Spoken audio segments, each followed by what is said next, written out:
નમસ્કાર મિત્રો, ઠાકોર સમાજને લઈને અત્યારના સૌથી મોટા સમાચાર સામે આવ્યા છે. શંખેશ્વરથી વિપુલભાઈ ઠાકોર ઓબીસી અનામત વર્ગીકરણના મુદ્દાને લઈને શું કહી રહ્યા છે, જુઓ. જૈન મિત્રો, હું વિપુલ ઠાકોર, શંખેશ્વર. જય ઠાકોર સમાજ, જય સદારામ બાપા. આજે સમગ્ર ગુજરાતની અંદર એક મુદ્દો ચાલી રહ્યો છે, ઓબીસી અનામત વર્ગીકરણ. આ ઓબીસી અનામત વર્ગીકરણ છે શું, કોણ લાવ્યું અને આનાથી આપણા સમાજને અને જે શિક્ષણથી વંચિત છે, શિક્ષણથી પછાત છે એવી જ્ઞાતિઓને ફાયદો શું છે, એના માટે ગાંધીનગરથી અમારો એવો ભાઈ તારક ઠાકોર, જે આપણો દીકરો છે, આપણો ભાઈ છે અને આપણો મિત્ર છે, એ આ મુહિમને લઈને નીકળ્યો છે. તો એની સાથે ખંભે ખંભો મિલાવી આપણે ઊભું રહેવું જોઈએ અને આ મુદ્દાને સંપૂર્ણ રીતે સમર્થન કરવું જોઈએ. આનાથી ફક્ત ને ફક્ત ઠાકોર સમાજને ફાયદો છે એવું નથી.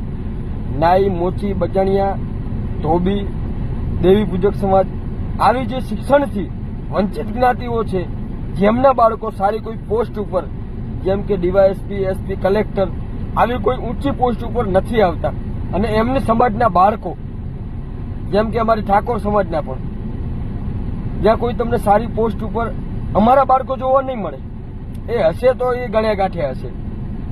આટલો મોટો બહોળો સમાજ હોવા છતાં કેમ ભાઈ અમારા ગણ્યા ગાંઠ્યા? તો ક્યાંક ને ક્યાંક આ ઓબીસી અનામત વર્ગીકરણની જે નીતિ છે એ ખાલી ને ખાલી કોણીએ ગોળ ચોંટાડવા જેવી છે. તો આ કોણીએ ગોળ ચોંટાડવા જેવી નીતિ છે એને બદલવામાં આવે અને જેનો જેટલો સમાજ, જેને જેટલા વિકાસની જરૂર છે એને એટલું અનામત આપવામાં આવે. આ મુદ્દો લઈ અમારો એક ભાઈ, એટલે કે મારો ભાઈ તારક ઠાકોર ગાંધીનગર, એ નીકળ્યો છે. એમની સાથે સંપૂર્ણ રીતે ઊભું રહેવાનું છે આપણે બધાએ, અને આ મુહિમને જેટલી બને એટલી વહેલી તકે ન્યાય અપાવવા માટે આપણે સૌ સાથે મળીશું. જો તમે આ વિડીયો 5 જણને મોકલશો, એ બીજા 5 જણને મોકલશે. દેશ જોશે તો દુનિયા બદલશે, દેશ બદલશે, ગુજરાત બદલશે. અને એકતામાં કેટલી તાકાત છે એ મિત્રો તમે અને હું સૌ જાણીએ છીએ. તો આ મુદ્દાના માટે આપણે સૌએ એકતા કરવી જોઈશે.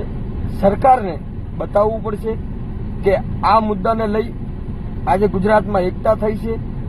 તો ઓબીસી અનામત વર્ગીકરણ કરી આપવામાં આવે, અને ઓબીસી અનામત વર્ગીકરણની અંદર જે સમિતિ બેઠક છે એની અંદર અમારા 19 જણાના નામ, મારા ભાઈ તારક ઠાકોરે મારું નામ આની અંદર ઉમેર્યું, એના બદલ એમનો દિલથી ખૂબ ખૂબ આભાર વ્યક્ત કરું છું.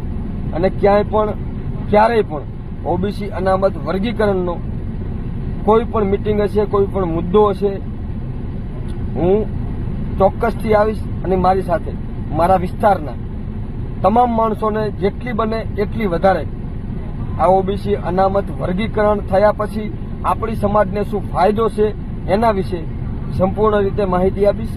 જય હિન્દ, જય માતાજી, ભારત માતા કી જય.